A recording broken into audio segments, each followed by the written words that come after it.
This week, we welcome back Fleming Shi, Chief Technology Officer at Barracuda, to discuss ransomware, the attack that keeps on working. In the Leadership and Communication segment, how to succeed as a new Chief Information Security Officer, CISO. Lead by example, what Army Special Forces can teach us about leadership, how to take risks and conquer fears, and more. Business Security Weekly starts now. This is a Security Weekly production for security professionals by security professionals. Please visit securityweekly.com/subscribe to subscribe to all the shows on our network.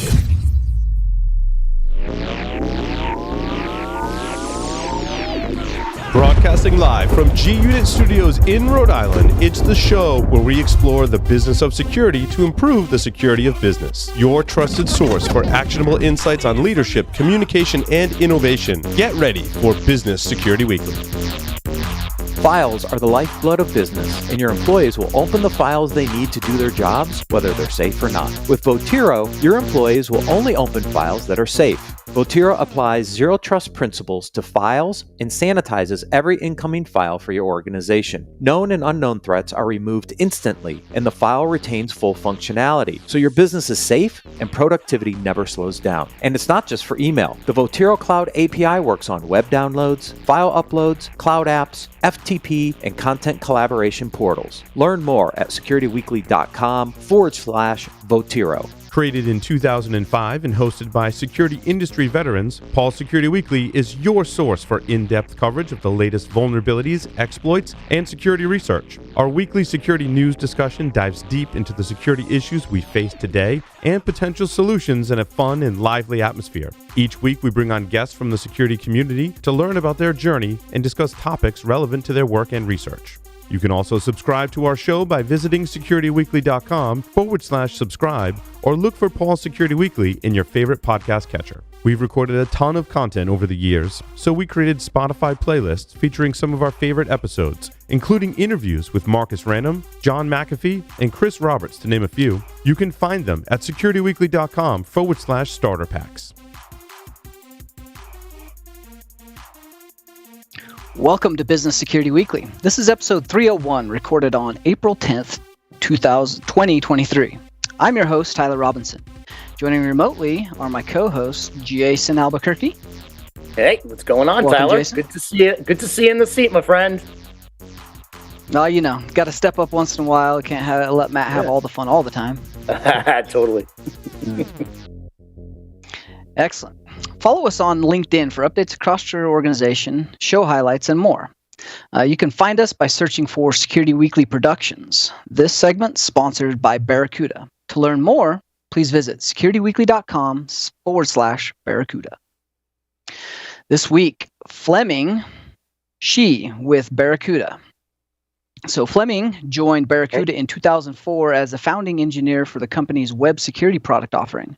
He helped create the first versions of Barracuda's message archiving product and paved the way for expansion into new content security product areas. As the Chief Technology Officer, Fleming leads the company's threat research and innovation engineering team in building future technology platforms to deliver continued success in their pending network and content security. Fleming, welcome back to Security Weekly. Definitely not your first rodeo here. Thank you for having me, guys. It's been a few months, but definitely been back before. And unfortunately, the topic still remains the ransomware attacks out there, and I think it's important to remind people how things have evolved, and hopefully give folks an update. Yeah, absolutely. The ransomware, at one point we thought we were going to stop ransomware. The next we were going to prevent ransomware. AI was going to fix ransomware. EDR was going to stop it. XDR. We had all the things, and it seems like many of us veterans, we get quite cynic about things like this. And ransomware is one of those that is stuck along for the ride and is probably one of the most prolific problems, I would say, in the enterprise today, at least from a monetary and publicity standpoint. Wouldn't you agree? Definitely. I mean, if you think about how the ransomware gains have started out many years ago, it was much smaller operations and even targeting consumers. Then they started figuring out this opportunity to earn cryptocurrency and be sort of hard to track, and start working with different variants, and just overall it's economy for them. And in the early days, it was all about encrypting your files, cost disruption. Of course, business continuity is one of the key elements why people will pay for the ransom to actually get back to business. But also, it's important to see the attackers are starting to take the data and exfiltrate, or even extortion and doxing. So layering on multiple opportunities for them to get paid. So that's becoming more dangerous as well. And recovery from ransomware is not an easy thing. It's not a few hours or a few days. A lot of these takes multiple negotiations, and also making sure the data that someone have lost is not used against them for their brand and against their reputation. So yeah, it is becoming a serious economy in the hands of the bad guys. Yeah, it is very interesting. We should step back and look at like history a little bit, and I wonder if, kind of hindsight, we had taken a different approach to ransomware from a business continuity standpoint, and even kind of the negotiation standpoint, where we were starting to see the ransoms and double and triple extortion. I wonder if we had put some different restraints around this, if we would be in a better position today where it wasn't as monetarily advantageous to the attackers. Now we've got such large ransoms, and there's so many groups doing this because in the early days it made money. So do we kind of put ourselves in this position because we started paying, and it was kind of a new and different threat that organizations and businesses were not prepared to handle yet? Yeah, definitely. If you put some focus on our ransomware insights report, just this year, I think we released it a couple of weeks ago. One of the things you can see is businesses and professional, environments where basically are paying the ransom because they want to get back to business to some degree. And also I want to touch on cyber insurance, right? In the early days of cyber insurance, was pretty naive, like, hey, this can happen, but when it happens, we'll help you. And it was kind of like snowballing to the degree where cyber insurance actually is harder to get today because they're not going to be able to afford to pay all the ransoms out there because the ask is going up.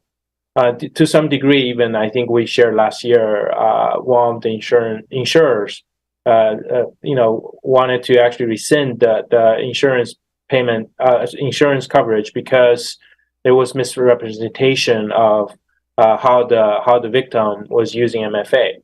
So if you think about all these things kind of working together in some way, it is designed to actually protect people and businesses.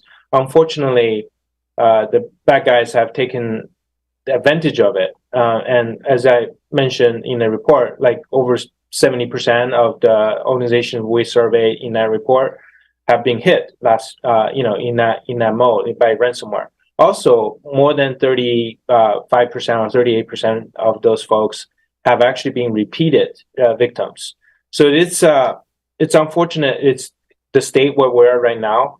But I'm also encouraged there is a step up, by the Biden administration to improve the cybersecurity posture of applications and basically software in general to make sure we safeguard the usage of these applications and obviously the data that's transmitting.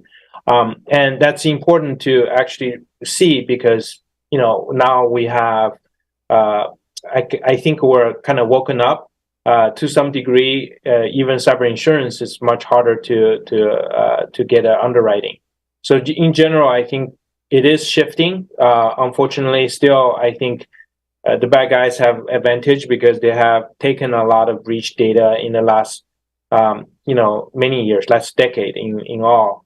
And what I'm thinking is we have to be prepared to actually be hit by a ransomware and really understand your operational process and challenges in recovery, so you don't actually become a more severe victim. But it is possible.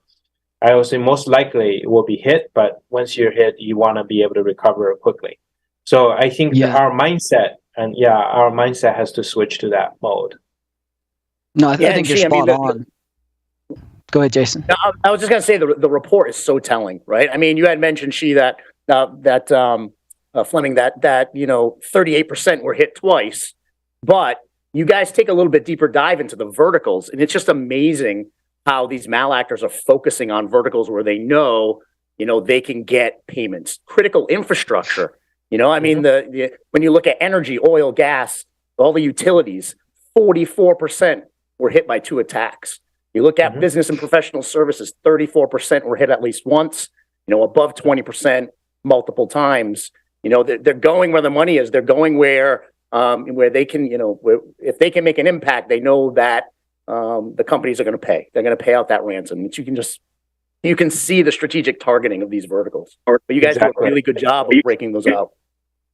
So Jason and Fleming and Tyler, I'm interested in your thoughts on this. Like, I'm not a huge fan of regulation and the government getting involved in areas, right? Because I think it ends up, they're always behind the curve, they're behind the 8 ball. But this is one area where I just wonder if, while I'm an advocate for the technology that can get in front of these security issues and stop this stuff, I mean, that's what we all do as technologists and business leaders.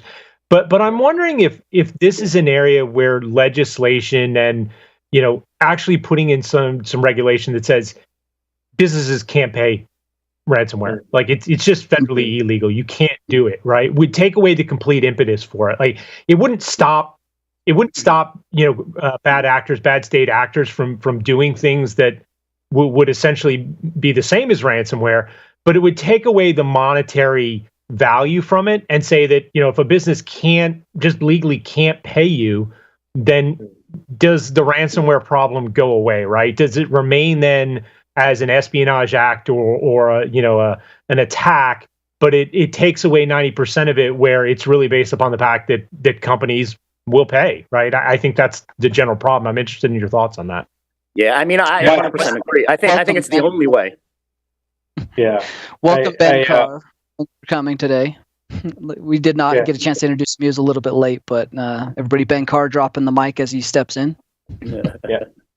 No, I agree with you, Ben. I think it's honestly the only way to drive the behavior, right? Is to legislate. I've had way too many conversations with CEOs and CFOs who say, when the stuff hits the fan and I have a choice of my business running or paying this ransom, I'm paying the ransom so I can get my business up and running, knowing the risk of the decryption key may not work. They may not actually get the outcome that they're looking for. But they're going to take that risk at the end of the day. Yeah. So I honestly think it's the only way to drive the behavior. Yeah. There's just so many areas in cyber when you look at it, like things that, if somebody's trying to attack you and cause physical harm, right? If someone's trying to attack you to get company secrets and exfiltrate data out, that's things we all expect. But these issues where people have now turned it into monetization just make it, I mean, it's a no-win situation, whether you're a CISO, a CEO, a CFO. Like, what do? Your business is down. You need to get back up. It's going to cost you money. And so I just think like people have to move on this, and governments have to move on this and just change the dynamic, right? I mean, just flip the script on them and say, we'd love to pay you, but we can't. That's right. And like you said, I mean, it's not going to stop everything, right? It's not going to stop it all. But at the end of the day, it's going to mitigate a lot of that risk from the monetary side. Yeah, actually, super supportive of that concept. In fact, I mentioned it a few years ago in a write-up related to government being under attack, municipalities, sort of under-resourced environments where potentially also hold a lot of PIIs and lots of important information about people. I think the challenge always comes down to what if it's a hospital? You have to operate, you have to do certain things, right? The attackers are getting smarter in the sense where they're going after, targets where it is, like you mentioned, critical infrastructure is another one. It's not just the first victim. It affects like millions of others right after that first victim in a critical infrastructure situation. So Absolutely. I think some guardrails in order, like you guys know, like if you get hit 3 times, that's it, right? Like your business should be, like seriously examined for viability, because you can't safe keep people's data. And it's not like in the past where the data could be sitting in a vault, like a physical vault and file cabinets and stuff. Now it's actually can be exfiltrated silently. Unfortunately, because of those scenarios, it's like a snowball effect. More data breaches leads to more attacks. More attacks leads to more data breaches. So we have to really, get really good at stopping it in the earlier part of those of those attack chains. I think. And yeah, so I agree with you guys on the consensus of not paying, also putting some rules in place. So yeah, and Fleming, in your report, it actually says healthcare was one of the least likely to pay the ransom. They only pay 22% of cases, right? So yeah, things are getting better. Like back in 2019, I pointed out the municipalities. I think you guys probably remember, this is pre-pandemic, where certain cities or even municipalities was attacked multiple times because they also talk about, like in their press coverage, they say, yeah, we have cyber insurance. Maybe don't talk about cyber insurance in a press coverage. You just say, hey, this is something under investigation, and they should really understand, being repeated victim, unfortunately, just makes it, really unsafe for the people who lives in that, obviously in those municipalities. But that said, you can see public sector health actually come down quite a bit. Businesses are still paying because I do see the viability of their business has to continue, especially in this type of environment. If you don't safe keep people's data, you get crucified, right? And your business won't be able to survive. So yeah, so some guardrails are coming, and also the like just the increase adoption of SaaS applications. Like every organization probably has hundreds and sometimes in thousands of SaaS applications people are using, and that means the software is running through either a browser or web web app, that the data actually stored in the SaaS application builders environment. So those environments are super critical, because if you lose a credential through like some kind of account takeover, someone infiltrated your email, that single sign-on can actually lead to a data breach that you don't even have access to, right? Or at least you don't control, right? So if you look at the whole gamut of all the attack surfaces, it's important to understand the scale we're dealing with in the future, and it's important to really kind of step up in defenses and detection and response. Yeah, I think that's where cyber insurance really shines, right? Like I think this is where we've gotten to the point that cyber insurance has the capability, and it is one of the few apparatuses within inside of a business that has the capability and the authority to force companies to become better. I think taking it to legislation, while I agree from a practical or from a theoretical standpoint, that makes a lot of sense. We can force no payment. I think the better way to go, though, is around the cyber insurance. They've already enforced this in order to do business, to have procurement for contracts.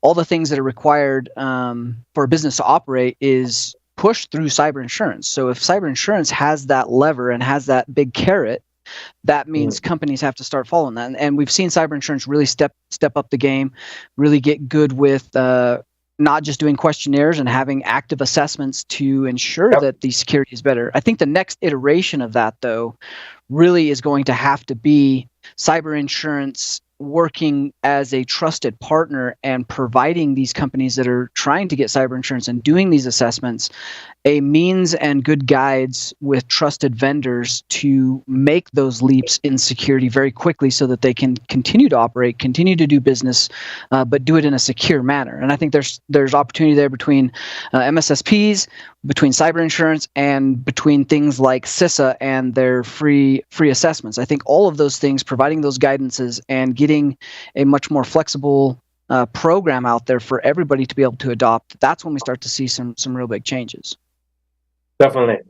Definitely. I think cyber insurance is one of the key drivers because the ask is so high now. People are out there shopping for cyber insurance.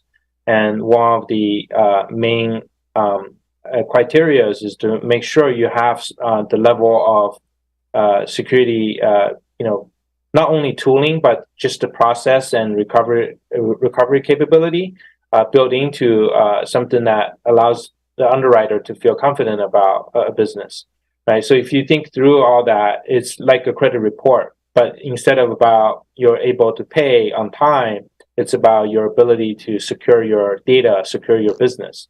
And to me, I think cyber insurance companies can survive if they don't step up the game and don't force continuous monitoring of their customers, right? So I think it was 2021 was the first year they lost money. So they actually had a monetary incentive, and they, as a business, had to make some adjustments. I mean, insurance has always made good money, hand over hand. It's been very clear from an underwriter standpoint that the risk equals the money, and the money always comes out on top. Well, 2021 we had so much ransomware that they actually lost money, and that's when things had to get adjusted. And I think that was a good tipping point for everybody, but it is still a long road, as we all know. Yeah, and I think the other issue from let me go ahead. I was just going to cover a stat from the report. It's over like 77% or so, 70% plus cyber insured. Basically, organizations were attacked, right? So basically, the point is, the attackers are going after companies with cyber insurance because they feel like they are able to pay. At the same time, doesn't mean they will be successful, right? So that means the cyber insurance is a key component of it to proactively step up the defense and the detection and response. So hopefully that will become the norm in the future, where cyber insurance companies are going to make sure all the organizations they're underwriting are ready for a ransomware attack.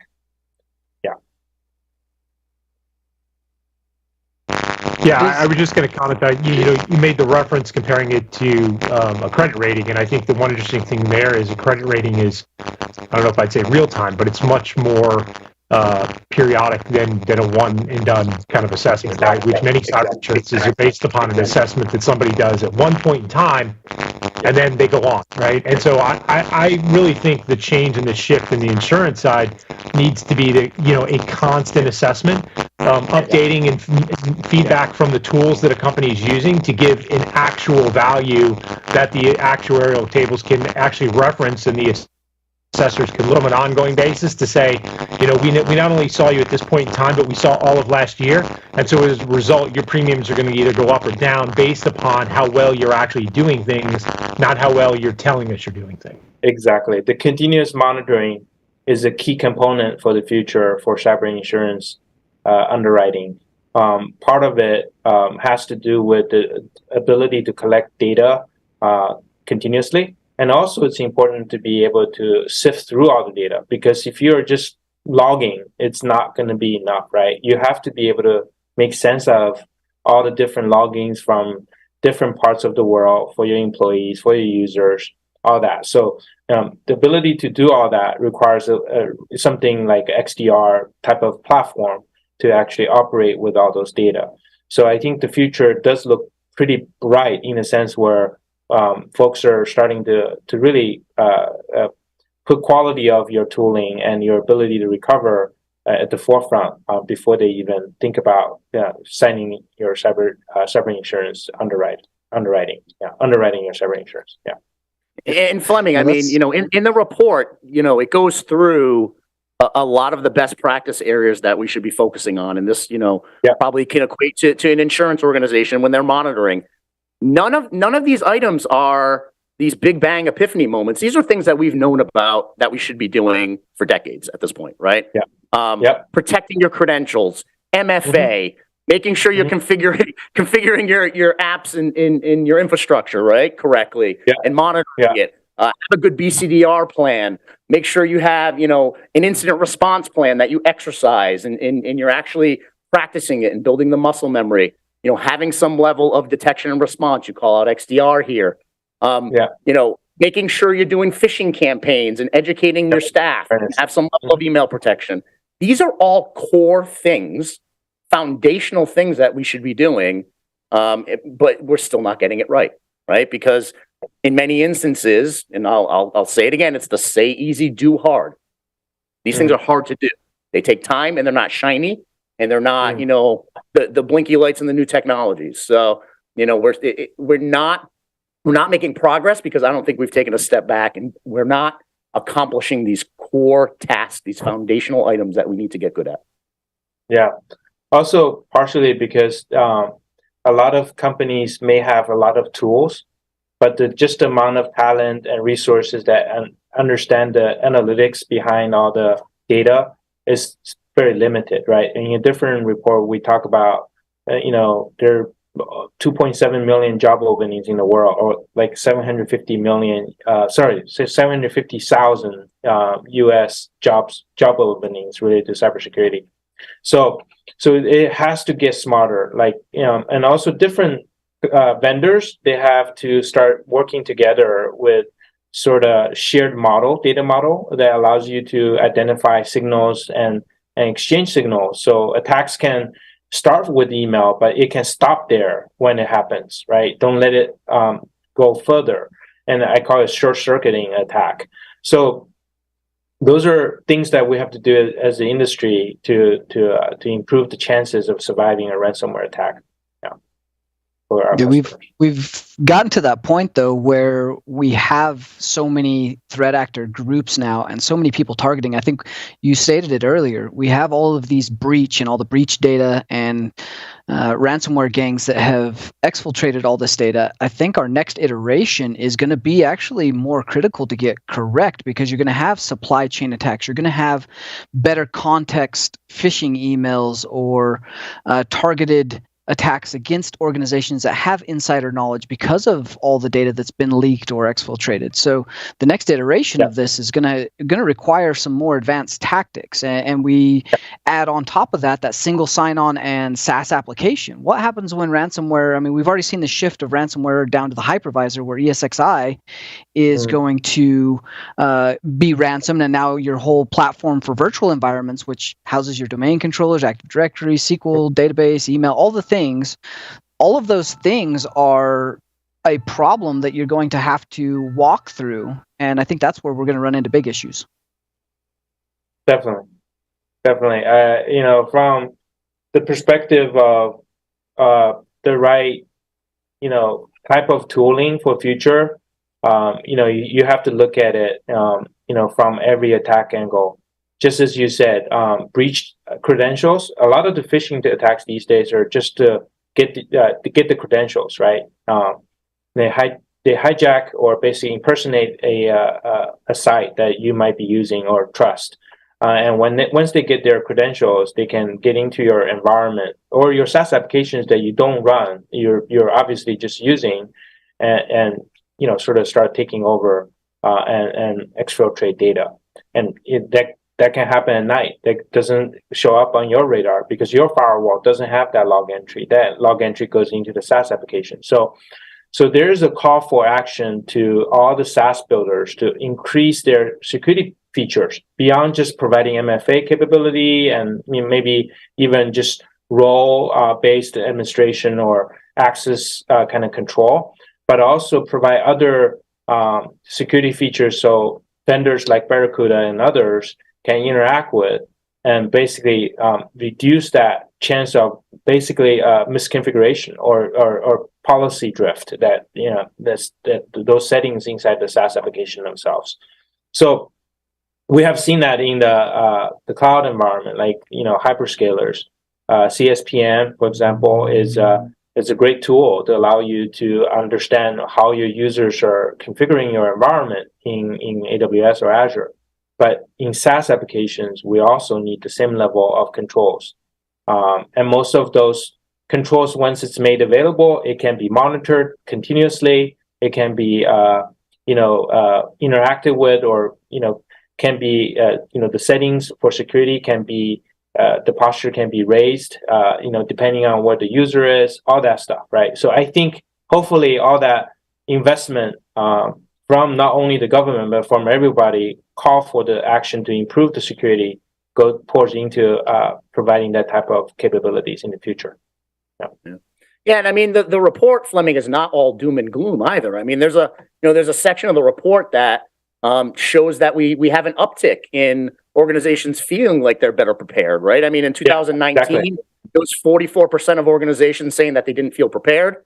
It's gone down to 27%. So we're making progress. We're moving forward in the right direction. So I think we just need to continue on, right? Continue down this path and keep moving forward. Yeah, the report definitely tells the story of awareness, better readiness, and also we talk about how email continued to be sort of the beginning part of the ransomware attack, partially because what they're trying to do is extract credentials. But it is also clear that this problem, and we're all dealing with, the report covers it. It's not just the larger enterprises anymore. Smaller companies probably more likely to be challenged in a business continuity kind of manner during a ransomware attack is also under the same type of threat, right? So definitely something we have to continue to drive awareness and better preparation. Yeah. Are you seeing a lot? I was just going to ask if Fleming was seeing a lot of shift in, let's call it phishing, right? But not so much via email through our collaboration tools like Microsoft Teams and Slack. I've seen some instances where folks are getting phished through their collaboration tools, right? And they're using the new medium because we're all on these collaboration tools because we're working remotely in most instances, and they're leveraging the technologies that the people are using in the business. Yeah, we haven't seen a major uptick on that yet, but the way I see it is those collaboration tools, they have to infiltrate account, like sort of account takeover to some degree to actually be able to implant into their conversation. So to many degrees, still requires them to either have stolen the credentials or fished through some type of communication like email to get that credential to then they can get or they can become a bot into an environment which requires them to eavesdrop and also be able to actually put like a Trojan on the system to actually take over. But we haven't seen a huge uptick because there's just so much out there. That's we gotta clear those, and we'll see where the next frontier will be. Yeah. So Fleming, before we go, give us your 2023 kind of advice and or I wouldn't say prediction, but your advice and kind of the next iteration of what we need to be looking for and being prepared for as a business. Yeah, this is really important to realize. The attacks are going to come. As you can see through the report, it's over 70% folks are already being hit. So really understand the concept of RTO and RPO, the recovery time objective and point objective, and really exercise it. It's not just about backing up and restore your files. It's about the full circle of dealing with ransomware. The initial communication you have to prepare for to the degree where you will be down, during that time, and what is the actual time you need to recover everything you need to recover so your business can continue. At the same time, have a strategy for cyber insurance early so you can get the best underwriter and basically the trust between your insurance company and yourself by providing most comprehensive information related to your tools, your process. As I mentioned, the RPO, RTO will come into the conversation because that's what they want to know, whether your business is going to survive or fall, right? So those are important things to immediately consider because as we always see with ransomware, it's constantly happening. It's no longer about scaring everyone. It's really about how to prepare for it. It's just going to be a storm that you have to face.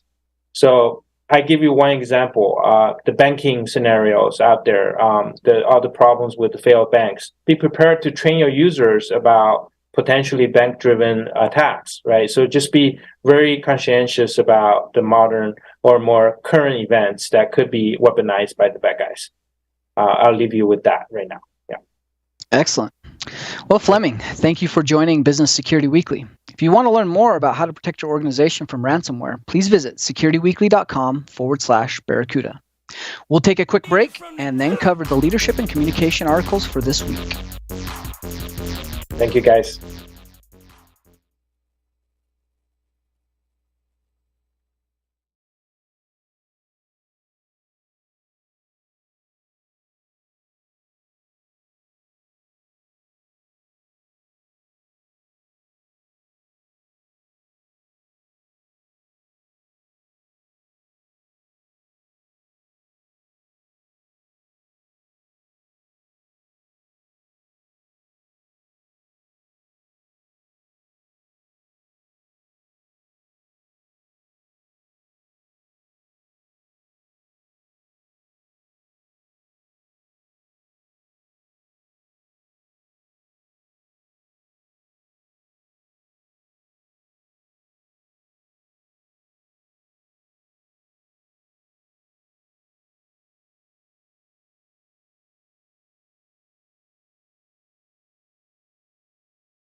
According to the 2022 Data Breach Investigations Report, the human remains the #1 driver of breaches today, demonstrating that cybersecurity is no longer just a technical challenge, but a human one as well. But how do you manage the human risks of cybersecurity? It starts with measurement. Only by effectively quantifying human risk can organizations engage employees with relevant activities to truly change human behavior. That's human risk management. Map key human behaviors to the business risks that matter most to your organization for free by visiting securityweekly.com/living security. Mimecast has released its State of Ransomware Readiness Report for 2022, finding that most cybersecurity leaders experience the same or increasing numbers of ransomware attacks over last year. Together with Mimecast, organizations can stand strong in the face of cyber attacks, human error, technical failure, and work protected. Mimecast, work protected. Visit securityweekly.com/Mimecast to learn more. Welcome back to Business Security Weekly. I'm your host, Tyler Robinson, and I am joined by Jason Albuquerque and Ben Carr. Security Weekly listeners save $100 on their RSA Conference 2023. And this is RSA. You need to save every dollar you can there. Full conference passes are available with that $100 off. The RSA Conference takes place April 24th through the 27th in San Francisco and on demand. To register using our discount code, please visit securityweekly.com/RSAC 2023 and use the code 53UCyber! I don't know who came up with that code, but that's great. We hope to see you there. Now, let's hop into the news. I am very fortunate to have two other hosts here to kind of dive in on some of these because Matt left us a nice chunk of news to cover. Some very similar ones to the ones we usually see on IT Security Guru. But the first one's on how to succeed as a new CISO. And Ben, I really am curious your take and a couple of your veteran pro tips to kind of get started as a CISO and then how to succeed as a new CISO. Yeah, we could spend hours on this topic. There's a lot there to cover, right? I'm sure Jason will concur. I mean, look, when I read through this article, I think one of the biggest thing is creating connections. It highlights that, right? I think you've got to figure out who the other players are on the e-staff, who you've got to align with. It's like you're on Survivor and you're trying to figure out how to best create the relationships that are going to ensure your success, because you can't get anything done without people. And whether that's, hiring your own team, figuring out what the personalities and who you have to have, or whether that's trying to figure out, who the people are on the e-staff or who the relationships are on the dev side or the engineering side, that you're going to actually need strong relationships to get things done. I think that's the most important thing. I think a lot of people, we talk about this a lot on the show in the past, is that they default into the technical issues, right? What's the technical problem you're trying to solve?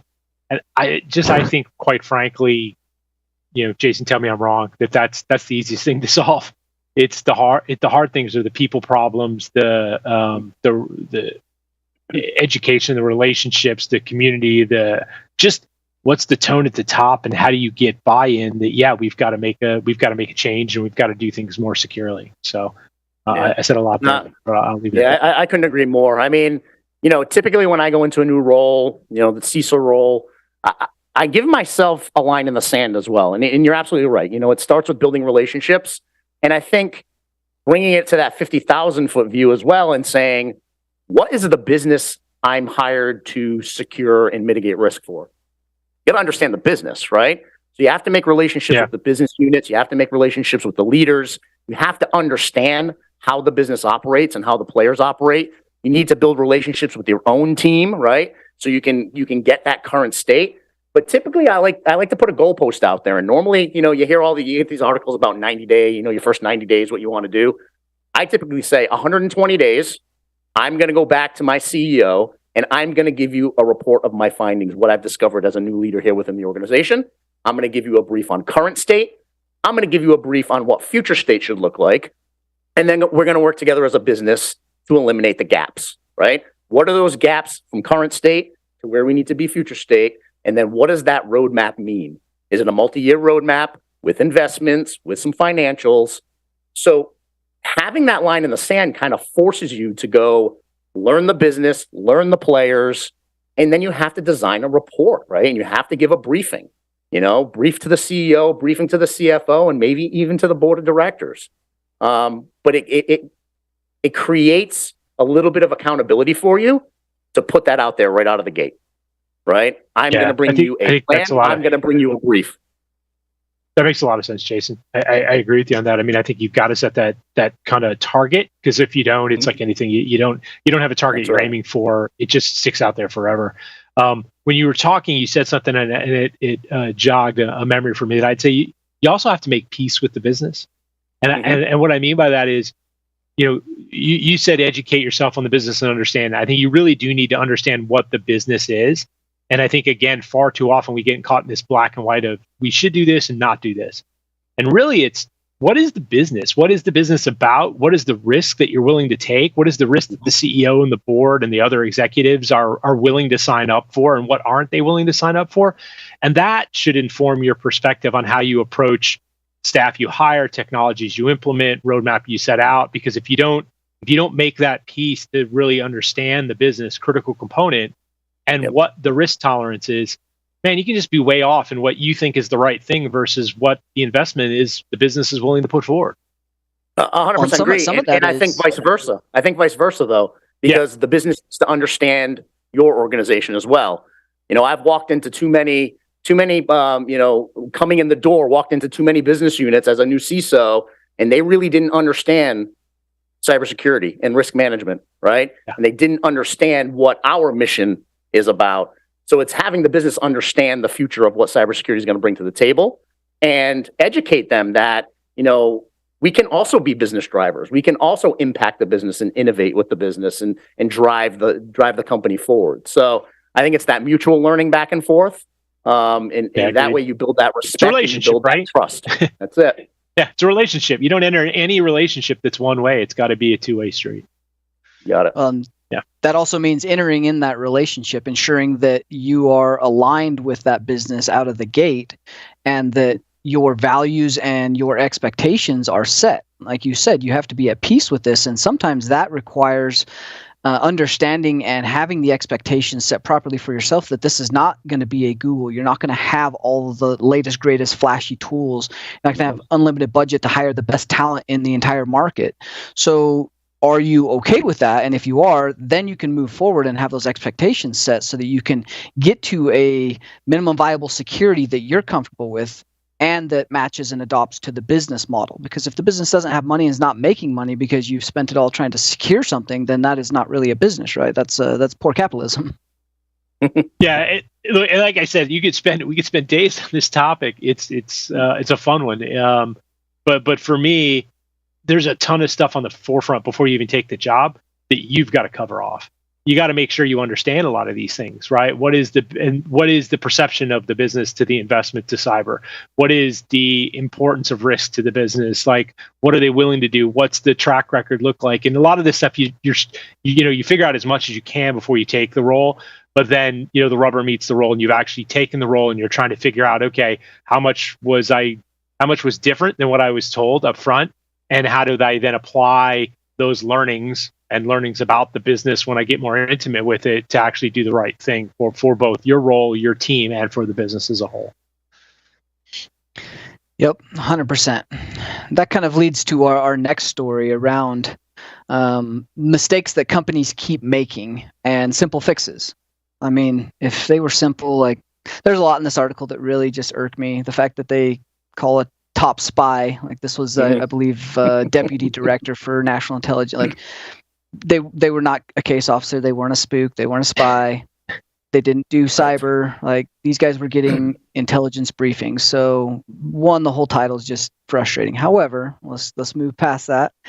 They kind of talk about advantages of ransomware and what things are getting taken advantage of with inside of companies. And really, these are things we just got done talking about in the last episode with Fleming. And it is getting the fundamentals right and doing the good things, because ransomware groups are after kind of that low-hanging fruit.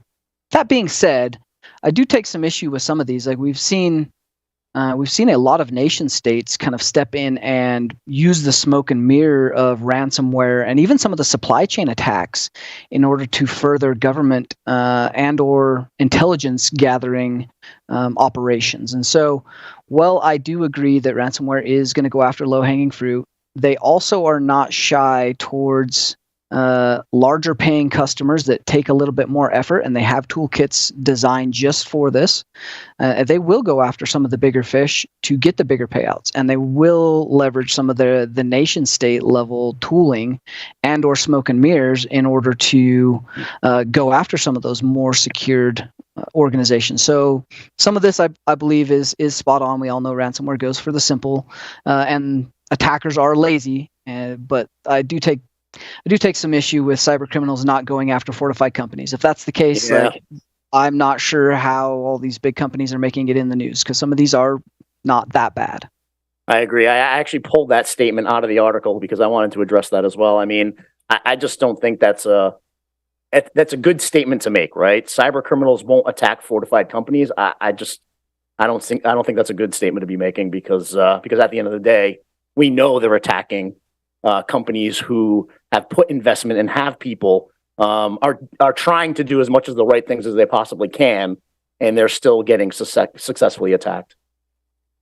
Yeah, for me, that's the old analogy of look, if you've got your car parked out on the street and you don't have the club on the steering wheel and you live in a high crime area, well, you're an easy target versus the car in front of you that does have the club. Now, look, it's not that hard to overcome the club. So at the end of the day, like if the target is juicy enough, people are going to go after it. Now, I think the axiom also applies that if a nation state's coming after you, it's super hard to defend against, right? Versus, script kiddie, that's a bar you should be able to raise over. So it's like, what is the threat actor that you're trying to defend against? What is the investment you're willing to put into it? But at the end of the day, like there was an article out, Rob Joyce from Tailored Access Operations, NSA, gave a talk one time, and he said, look, we have a bunch of stuff that's really, really cool to use to get into, to get to people's assets, but we don't need to use them because almost everybody is easily exploitable with very common stuff, low-hanging fruit that they just haven't patched or addressed. And so why would we burn an unknown exploit or compromise when we can just use something simple? And that's the issue, right? You've got to do the work. Too many people, like you go in and how many companies still don't have MFA? Still don't have a good patching program, still don't understand what their assets are. It's really, really simple to do some of the basic stuff. It's, again, we talked about this, I think, in episode 300, just not sexy. Focus on the stuff that's really going to make a difference that might not cost you a ton of money, but can make a big, big difference, right? But the really, really expensive stuff doesn't move the needle all that far unless you've already gotten all that basic stuff done. And it still blows my mind that so many organizations still don't have the appetite to do some of these core things. Like, it just rings in my brain. One time speaking to a CEO of a company, and she literally said, "We will not have MFA in this organization." Utterly refused, right? And it's just amazing that people still think that way. Yeah, maybe that should be one of your next say easy, do hard. Like, what are the fundamentals? And practically, how do we start deploying those fundamentals for the smaller companies out there? Like, what are the fundamentals that you need to get right in order to have that kind of minimal viable security to survive, say, base level ransomware? Script kiddies, automated, you're not the lowest hanging fruit out there. Now, we've seen a big shift in ransomware recently where there's enough of these groups and they've gotten sophisticated enough. They're good pen testers now, and their toolkit's starting to catch up with them. To where we have to kind of set that bar a little bit higher for some of the other ransomware groups, right? We need to make sure that we understand what our risk level is, what our public exposure is, and what our threat vectors and threat landscape looks like as a company. Because if you're any kind of a public company or you have a substantial amount of revenue, not even a lot of employees, your threat profile is going to be much different than the mom and pop shop in middle of nowhere Louisiana. That's a little bit different. So you have to therefore have a different minimal viable security. And I think we should tackle that in some stance. Like, what is minimum viable security for a small to medium business? What does that look like that would protect them against ransomware without having to have all the blinky lights and the tools? And how do you change the mindset though, right? Because at the end of the day, like I said, that CEO, no matter who said anything, their own staff, a consultant, that CEO will not do some of those minimal viable security measures that are not convenient, right? That add a little bit of inconvenience to your day. How do we get that behavior to change? And this goes back to insurance mandates and/or some type of legislation that says, this is minimal viable security for an organization. I don't know, but you just gotta have those people who refuse, right? When we look at maturity assessments, right, we often, again, we go back to technical things. We look at what's MFA, what's vulnerability management, like what are you doing, like what's your ransomware program look like? But we don't ask things like what's the tone at the top.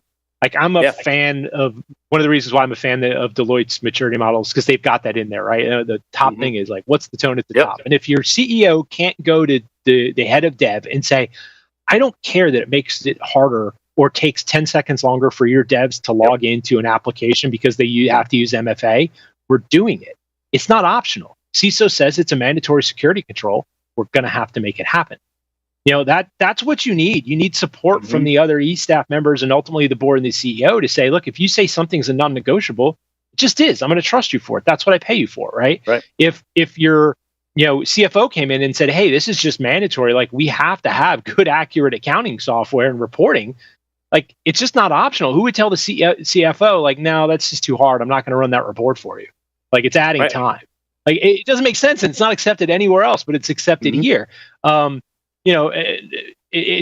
management. Like we agree that we can actually implement this thing that's the best thing since sliced bread. It will stop ransomware dead in its tracks. But I don't know where half my assets are. So how will I ever get it installed? Like it's a non-starter. Like these basic things have to get done. And I'm just amazed at the number of companies that you walk in, talk to, or colleagues that we work with that say, yeah, we're not gonna do that, or we can't do that here. Right. Well, and I think this is why a third of cybersecurity leaders are planning on quitting, supposedly, according to our next article. Good segue. It is. Look at how they flow. Look at how we build that together.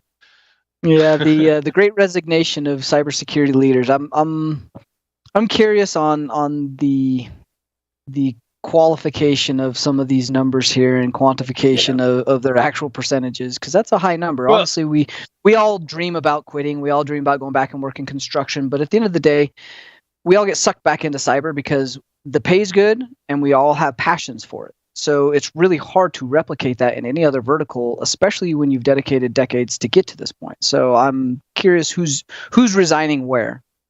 Well, but read the statistics, right? Like it's not a 32% of CISOs or IT leaders in the UK and the US are considered leaving their job and going to install fencing.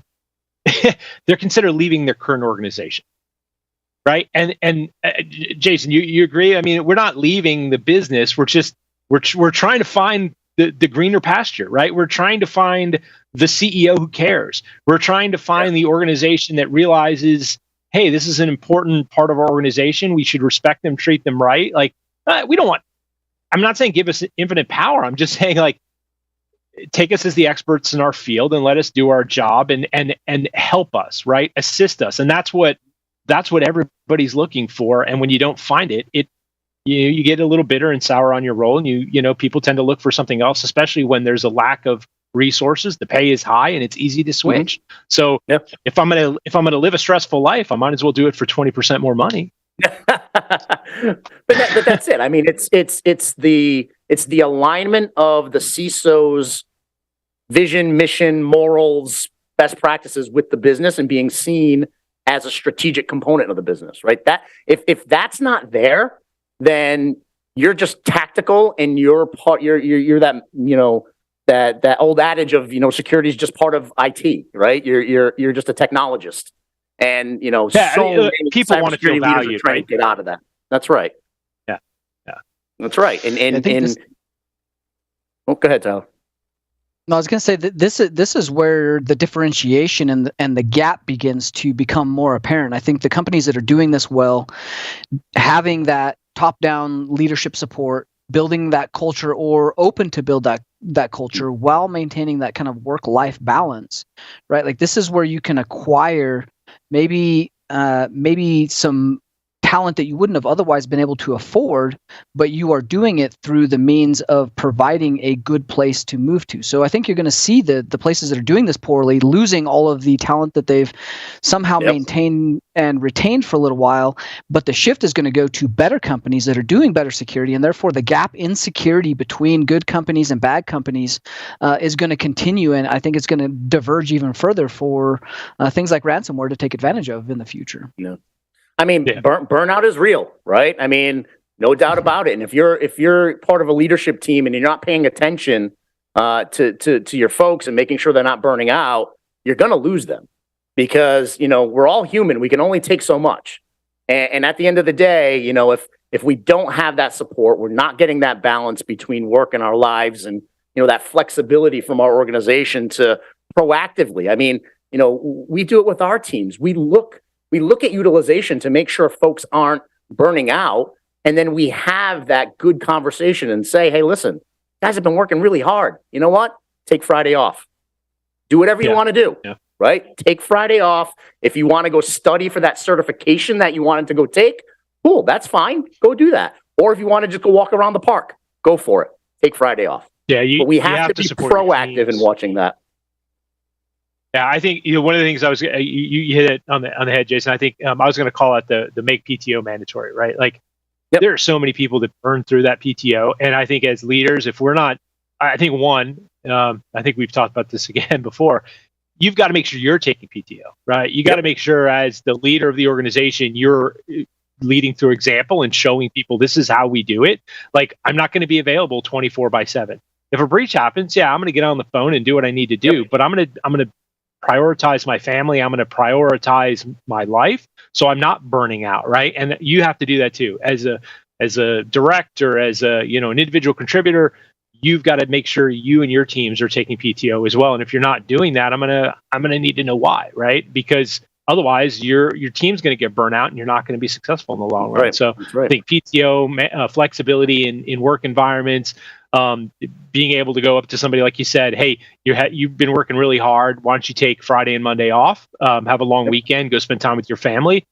Man, it just pays dividends. It's the way to build a team. Absolutely. Yeah, and I mean, it goes right into the next article, Tyler, so it tethers in well. But yeah, you're right. You have to lead by example. You have to model the way because, at the end of the day, you're a leader in the organization and you have a level of influence. And folks are going to be looking to you for that standard. How does the CISO operate? Are they taking care of themselves? Are they, working nonstop all day, every day till midnight, sending emails at 5 o'clock in the morning? And because at the end of it, you're an influential leader within the organization. And if you're modeling that behavior, your teams are going to follow it. So model the behavior that you want, lead by example, right? Take time off, stay healthy. You can't be a good leader to your team if you're not healthy, if you're not taking care of yourself, right? Because you're going to feel the effects of it mentally, physically, all of the above. So you have to take care of yourself. And you have to communicate those things effectively. Like you may be doing good things by example, but not everybody notices or has a cognizant emotional intelligence to see some of those things. So that lead by example, especially the article around the special forces and the military, like they're one of the greatest examples of that kind of chain of command. Do by example, have integrity, work hard, but also that example piece goes over into the organization. That communication piece is very important. Establishing relationships, like all of these things are like critical life skills that most good humans or high performers should be doing already. And if you're not, like level up on each one of these. You can always find room for improvement. And these ones have some fantastic lessons around the things that you see in the military that work really well. Yeah, and it reminded me, on episode 300, we talked about, leadership books that we're reading. And, I talked about Leaders Eat Last. It's the same type of model here, right? Modeling that example, modeling the way, communicating, build those strong relationships, right? But again, as a leader, you are modeling the behavior. And that's what the culture is going to become, is that, that culture that you're building is modeled after your behavior. You're setting the culture, right? So you're influencing that culture. So you have to lead by example. You have to have conversations, and communicating clearly is one thing, but listening and taking in that communication as well, because that's where the emotional intelligence comes in. You could uncover something, right, where somebody's burning out just by a simple conversation and listening. Yep, 100%. There's quite a few good things to read through on that particular article, and if you've not read it, it's got some good stuff. One of the other things from our next article is really getting comfortable with things outside of your comfort zone, like being able to collaborate, being able to focus on strategy, things that you may not do on a daily basis, so you may not be comfortable with. Leaders really do have to get very comfortable around these topics if they want to be effective in an organization, especially in the cybersecurity realm. So this one was very interesting around some of the downfalls and the things that were holding people back from being comfortable with the strategy and talking about those strategies. So and so many businesses, take that old school approach, which needs to be changed, you're building a strategic plan and you go shut yourselves in a closet and it's, 4 leaders within the organization basically building out the roadmap for the company for the next year, 2 years, 3 years, whatever you're building that strategy around, without any feedback, without any input, without any conversation with the community. And when I say community, I don't just mean employees. I mean employees, partners, customers, right? I mean, you know how impactful a client advisory board is? Extremely impactful, right? Having an employee advisory board, extremely impactful. So, we have to stop building strategy in a silo behind closed doors and then coming from upon high and dictating that strategy down. We actually need to work with our constituents, right? Our community and work to build that plan together. Different day, different age, that style just does not work anymore. Yeah, I learned that a long time ago. I worked for a large multinational, and when we had an issue and we were trying to solve it, and they came and said, "Hey, go fix this," and we said, "Okay, well, our initial response would be to fix it this way," but we stopped and said, "We're not going to respond that way. What we're going to do is we're going to take a survey." And we looked at 50 different people across the organization in different cross-functional areas, and we asked them questions about the actual problem that we were having. And when we came back, the approach we took was a lot different, right? Because we looked at the organization, we looked at like what the actual root cause was and what the problem was. And we would have looked at that through tunnel vision had we not taken that approach. And so I think it's really important to get feedback from different areas of the organization. It's also why I'm a huge fan, and I'll hit this, hammer every time on this, is that CISOs need to be part of the conversation. They need to be involved too, right? Because if we don't understand what's going on in the rest of the organization, we can't create a strategy. We can't create a direction. We can't align to the business. So it's really critical that push and pull both ways for the security org.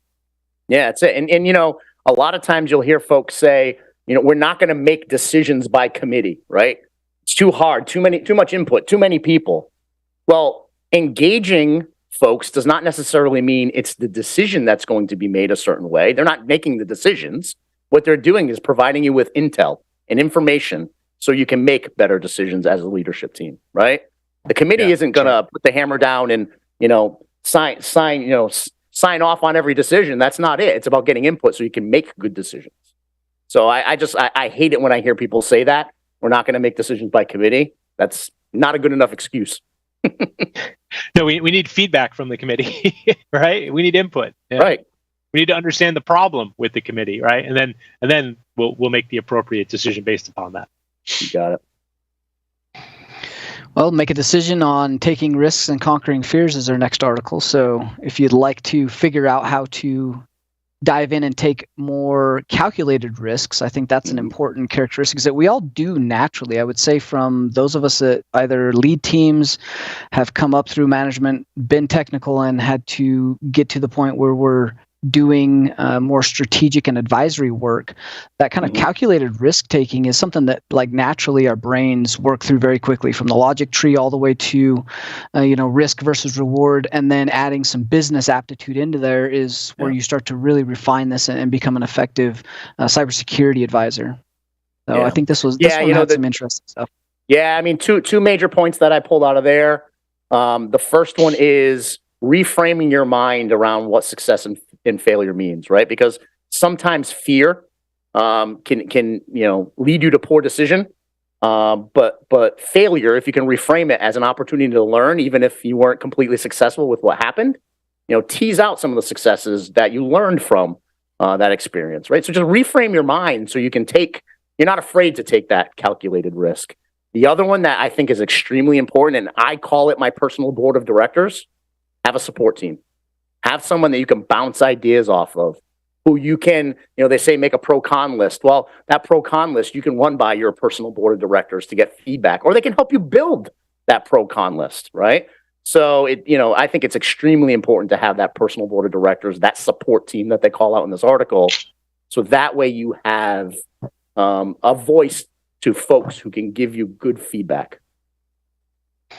Yeah, that kind of personal bias and understanding and being very cognizant, that's where that emotional intelligence comes along, being very empathetic to other people, really reframing your mindset and understanding that you're going to have a bias, and what does that bias look like, and how do you take a different point of view from that. And that can be anything from how you were raised, what part of the country, nationality, even your personal history of events and prior companies. All of those things lend itself to your mindset and ability to frame a problem in the correct way. And the more flexible and agile you are and adaptable you are to kind of see outside of your own perspective and see the biases that you have, the better you will be as a leader, and be able to look at the risks from more angles, so your ability to evaluate and calculate those risks becomes a higher